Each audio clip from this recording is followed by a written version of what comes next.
Hello and welcome to section 28 of the Grand Tour of Northumberland, and today we are going to climb Northumberland's highest mountain, the Cheviot, and we're going to see some hill forts and lots of other things of interest.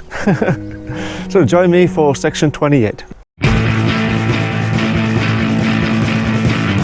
through a closet with walled cities, past eyes and boxes. Music absorbed till it seeped from my skin. Can't stand to hear it. Means more to me than photographs.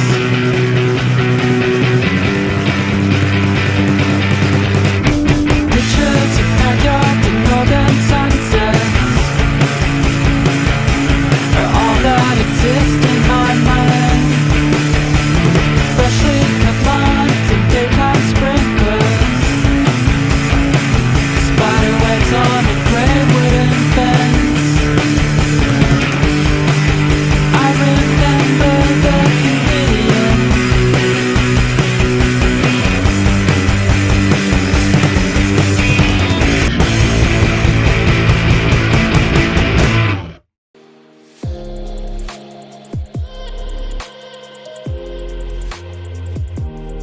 So we're starting at Langleeford, where we should have left off last time, but obviously I had to do it a circular. And this road here, by the way, is absolutely horrendous. I wish I hadn't come this way. I wish I had done it from the College Valley instead, but never mind. So this is the Auchope Valley, and we're going to be climbing the Cheviot today. It's going to be a tough walk today because I've had to split this into two sections because I'm by myself. So today we're doing a 16-mile hike. We're going up the Cheviot and then we're going to be coming back along that burn. So it's going to be a tough one today. And then the second part, because I've made it two circulars, is just a nice little 6-mile jaunt, which I've already done actually. Did it with my daughter, and yeah, it was really nice, the second section.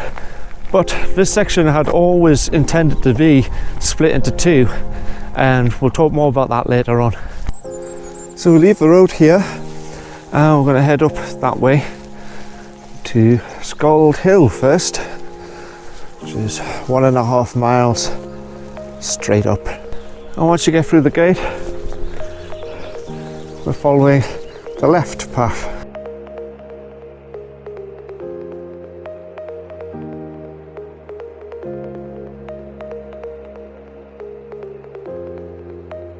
So here we are at the top of Scald Hill.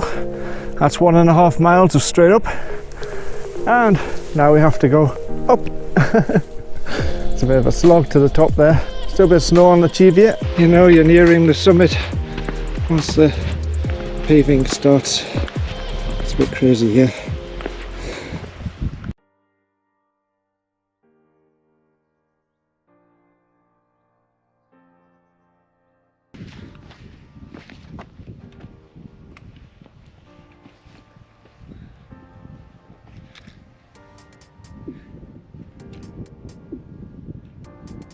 The summit of the Cheviot, everybody. Right now, I'm the highest person in Northumberland.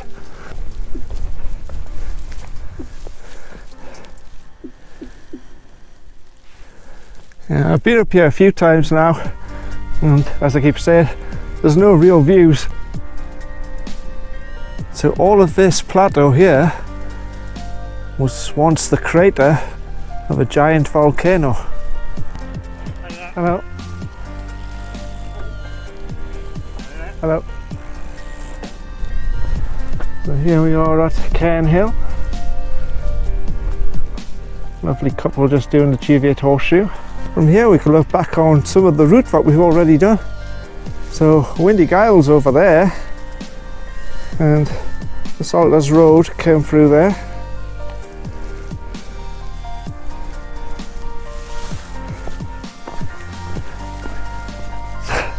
That's the thing with the Grand Tour, I think it weaves in and out, so it loops on itself quite a bit, and you can see where you've been before. It's always quite cool when you do that.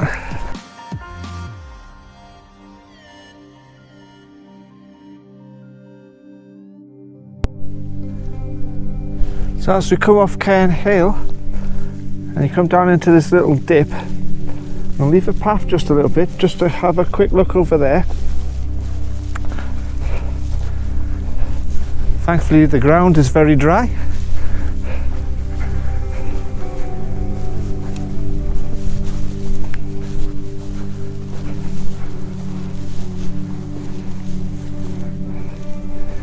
This is part of the wreckage of one of the crashed planes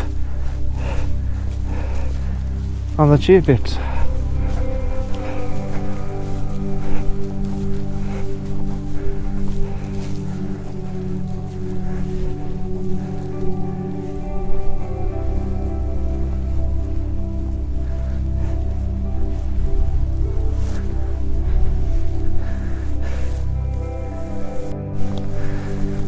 And if we come to the other side of the path, you can see some more of the wreckage.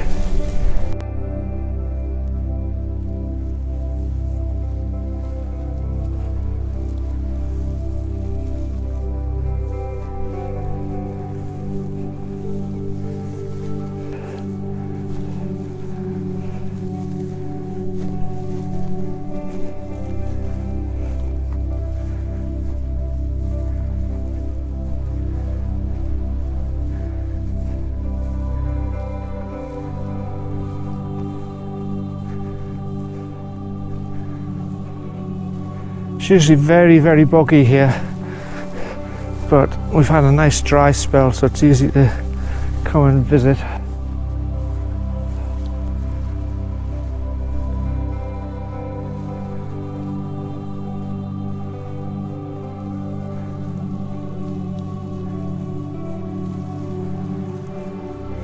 It's one of the engines by the looks of it.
Wow, it's quite moving actually.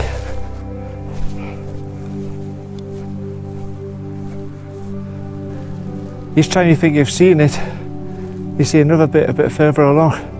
The crash site's quite a wide site.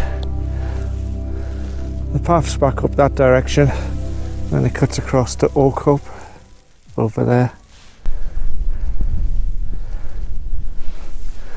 We're heading towards the Shill, 3 miles, but we're not going as far as the Shill. We're just going the other side of Auchope Hill. This is the top of Auchope.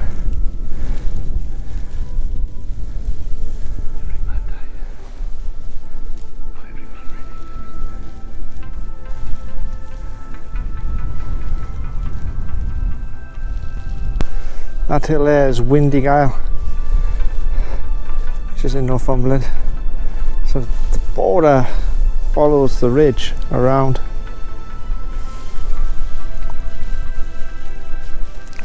Down the bottom there you can just make out Auchope Farm.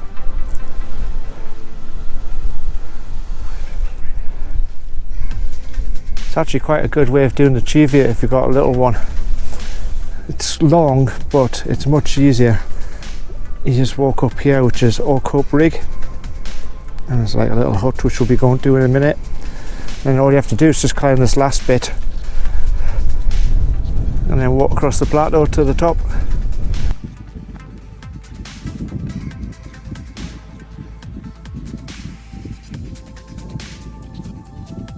It's absolutely stunning here, but it's very windy.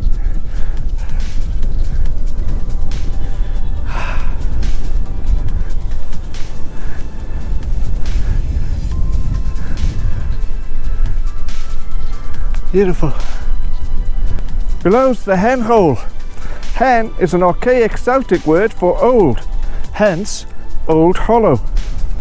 But it is rumoured that the place was once called Hell Hole, L being the old Celtic word for water, hence Waterhole, the source of the River College.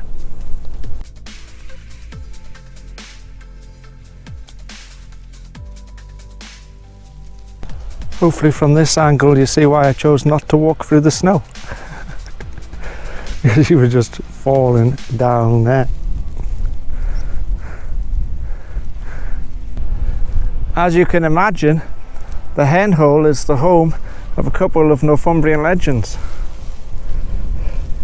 The first one is that one day, many moons ago, a hunt chased a white hart into the Hen Hole, never to be seen again.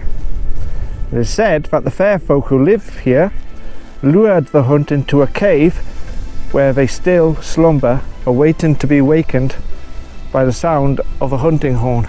The second legend is about the notorious outlaw Black Adam, who used to hide out in a cave within the hole. One day he crashed a wedding, stealing some jewellery, assaulting and killing the bride. He was chased to the Hen Hole by the groom White Fletcher, where they fought outside of his cave, both falling and dying in the fight. So I assume that the cave must be a little bit higher up. There's a family down the bottom there busy scrambling up the Hen Hole. I've yet to do this. I really must. It's considered the best way of climbing the Cheviot, and I think you can see why. Don't forget to look behind you for a fantastic view of the Hen Hole. You can see some of the waterfalls. Probably not on this camera, but if you were here in person you could.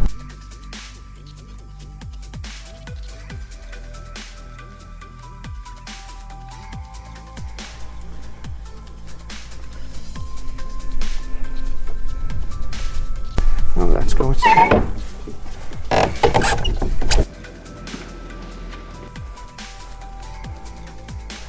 There we go.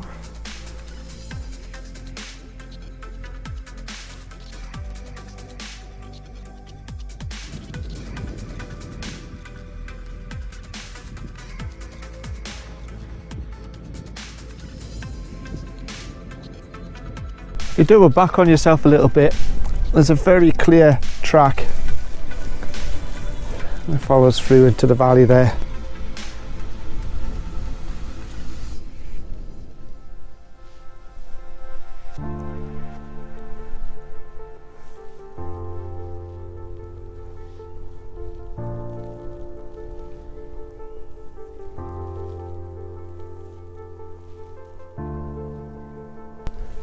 Nice U-shaped valley.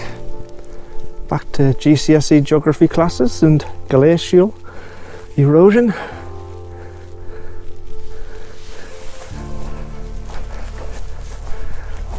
It's very nice. I like it here.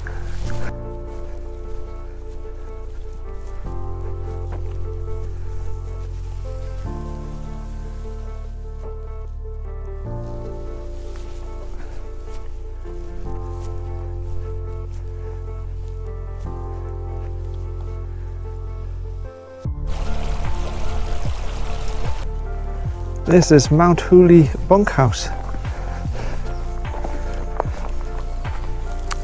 Originally, had Neil still been doing the grand tour, we were going to stop here for a night.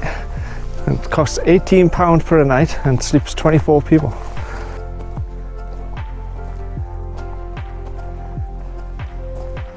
Sadly, that's not going to happen now. But if you do the grand tour and you're heading this way, and you're doing it car to car, take the time and stop here. It's very nice, and it'll make the next part a lot easier on the legs. How amazing is this?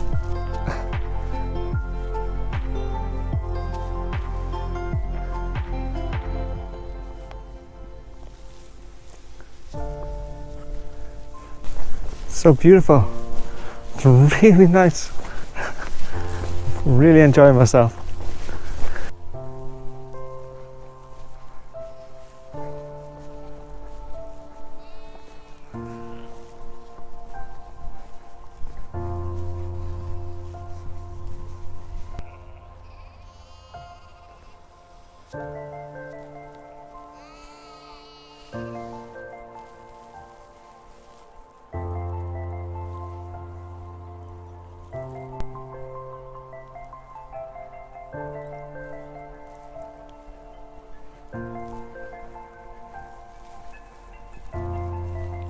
So here's where I leave the grand tour and head back to my car via Oakhope, and by the magic of video and editing, my daughter will suddenly appear and we will complete and finish the rest of this section.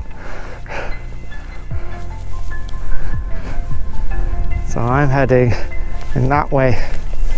We're going to go around the side of the Cheviot up to Oakhope and then slightly over the top to Langleeford. Quite a tough path. It's road at first and then it's a little tough path at the end.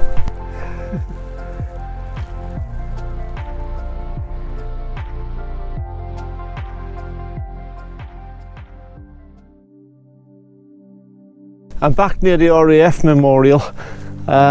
This is where I left off the first part, and I headed down that road that way back to the car. And now we're going to complete the rest of the section. Obviously if you were doing car to car you wouldn't have to do this, but because I'm by myself now, I have to divide the walks into circulars. So let's have a look at the monument.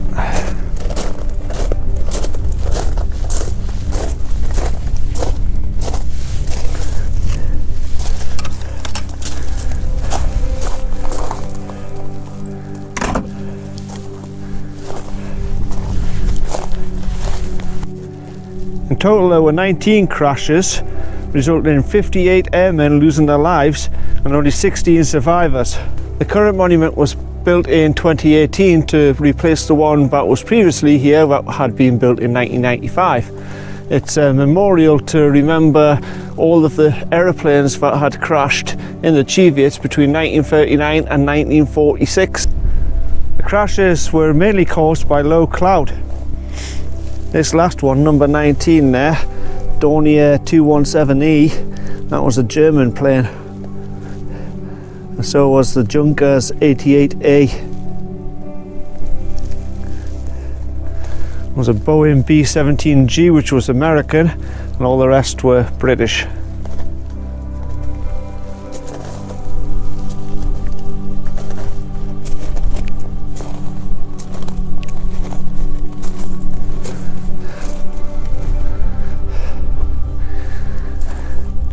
Dedicated to the memory of the airmen who lost their lives on the Cheviot Hills as a result of Second World War.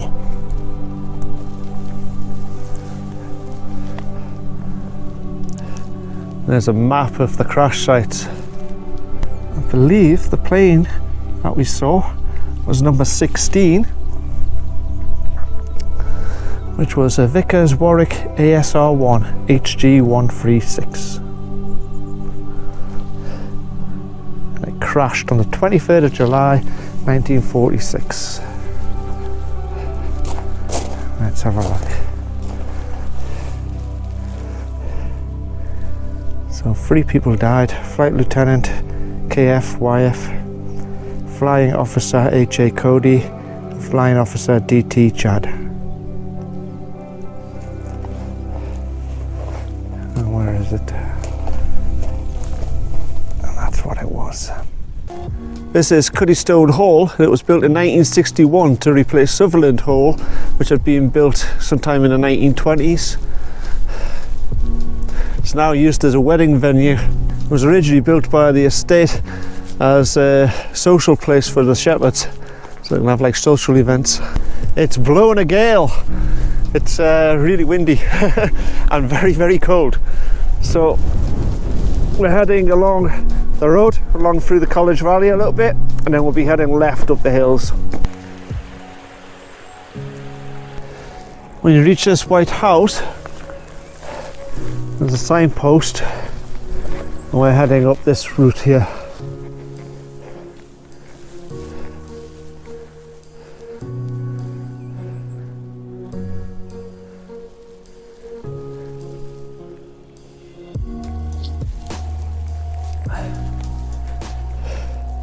It is so cold.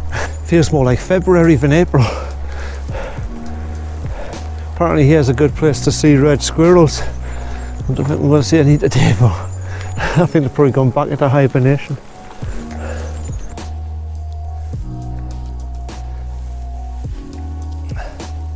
Hillfort Trail. Go straight up now. You can see the walls of the Hillfort.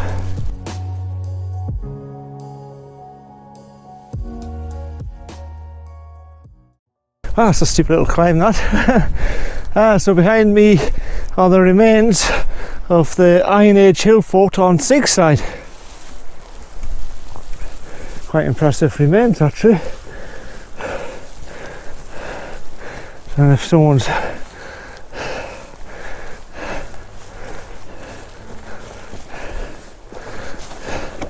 you can see the wall. Well, someone's rebuilt that for the purpose of sheep. Pretty impressive.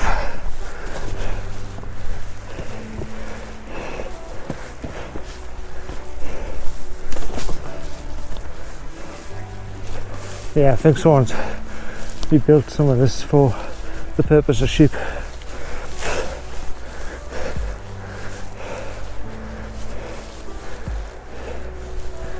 This would have dated from about 400 BC.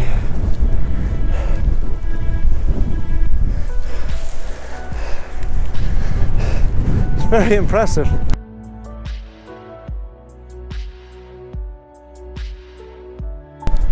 So there's the views. It's a favourite camping spot for Donna Van Senior. There's another hill fort on top of that one over there. Just that one there. There's the Cheviot. There's Newton Toes. That's again towards the sea.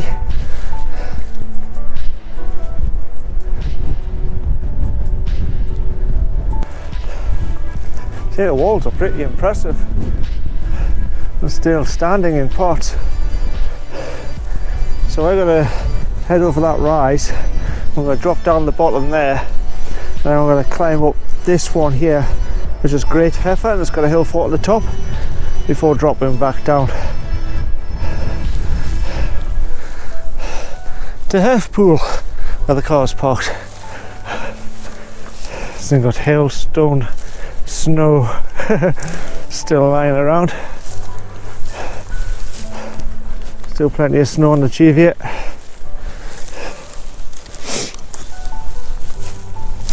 What difference a couple of days makes. It was only Saturday I was doing head jump, and it was really warm and hot by the time I finished it. And today is Tuesday after doing the head jump one, and it's freezing. It's really cold. It's snowing in April. Wow. That's how cold it is. There's a bit of a blizzard going on at the moment. We're trying to shelter behind a tree stump. Starting to die down a little bit. The wind's still high. The Cheviot's being pounded by that snow. So I'm going to try and film this.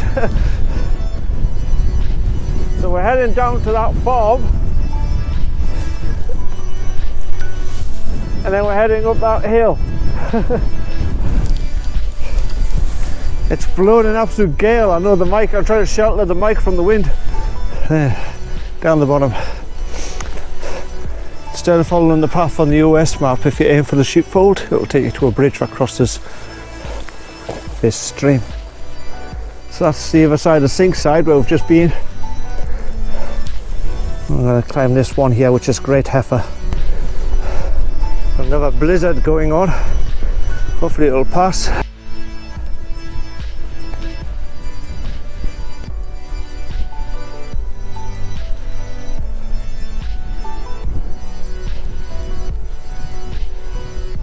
So I'll leave the track, follow this wall. It's signposted, you can see the path that goes right up the top of the hill. It's pretty straightforward. It's just that if you've done the Cheviot and you didn't take a rest at Mount Hooley, then it might be a little bit tough and you might just want to follow the road to Hethpool and miss out these hill forts. But if you've had a rest at Mount Hooley, you shouldn't be too much of a problem, to be honest.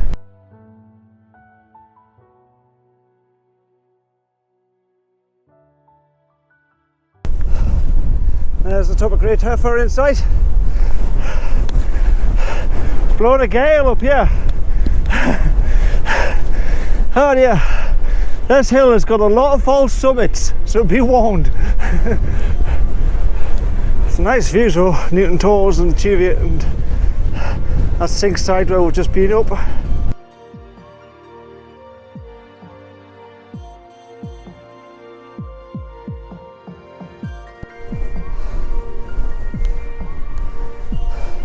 The mighty walls of Great Hetha are higher than me. So it's blowing a gale like.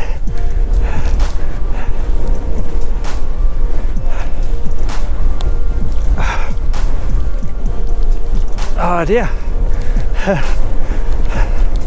Trying to shout at the mic a bit. They found 9 roundhouses inside this fort and 4 outside it. The wind's taking my breath away here, it's making it difficult to talk. It's thought to be one of the earliest Iron Age hill forts in the Cheviot, and it dates from the very early Iron Age, and it could possibly have been a settlement here in the Bronze Age as well. So we're talking at least 500 BC, possibly 100, 200 years earlier.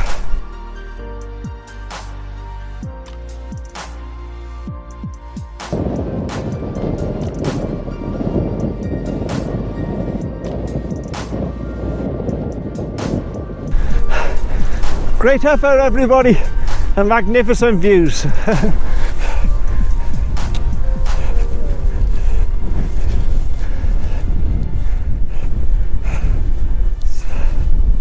That's looking back down the College Valley where we've just been, towards the Cheviot.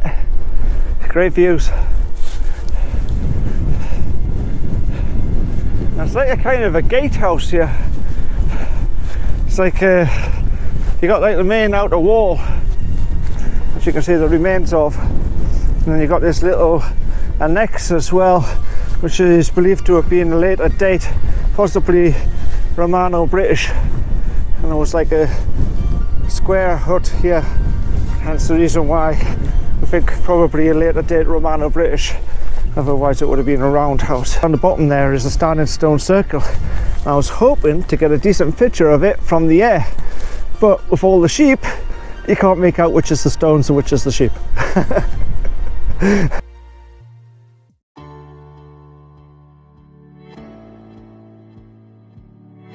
So I'm in the centre of the stone circle. The wind's picked up again. It's a very wide stone circle, so it's very difficult to see it properly. It's easily missed.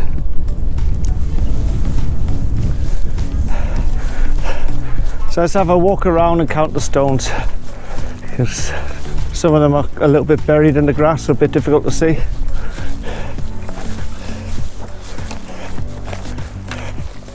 So I've got one here that's buried in the grass, so it was difficult to see. Got 2, and possibly some more there because there's other ones. This one looks as though it was like a proper standing stone once upon a time, but it's like fell over. You got a 3rd one that's buried in the grass over here.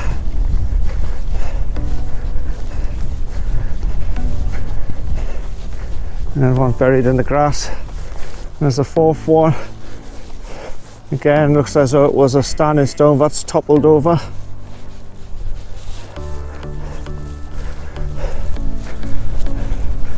Would have thought there would have been a one here sometime, but it's not there now. You got 5 where that sheep's busy rubbing itself against.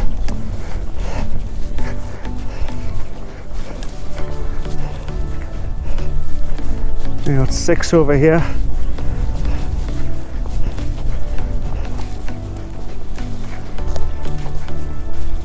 Again, this one looks as though it was a standing stone that's toppled over. And you got 7 where my daughter is.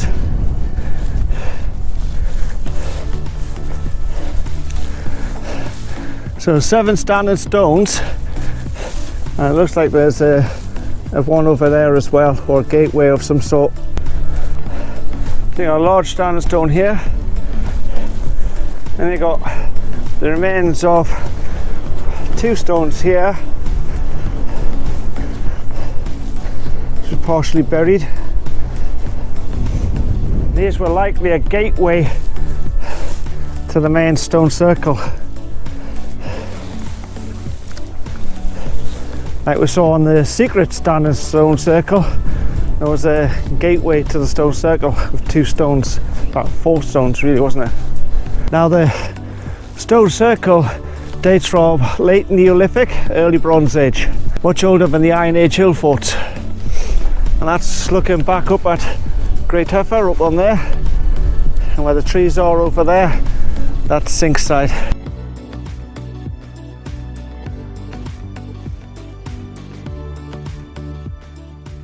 So this marks the end of section 28 of the Grand Tour of Northumberland. And how did I find this one? Well, let's say the first part of section 28 was really hard. It was very tough. Doing the Cheviot plus a 16-mile hike, that wasn't very pleasant. The second half was quite pleasant actually. It was only about a 6 mile if you split it into a circular. Much easier than the first section that I had to do. I hope you enjoyed the video.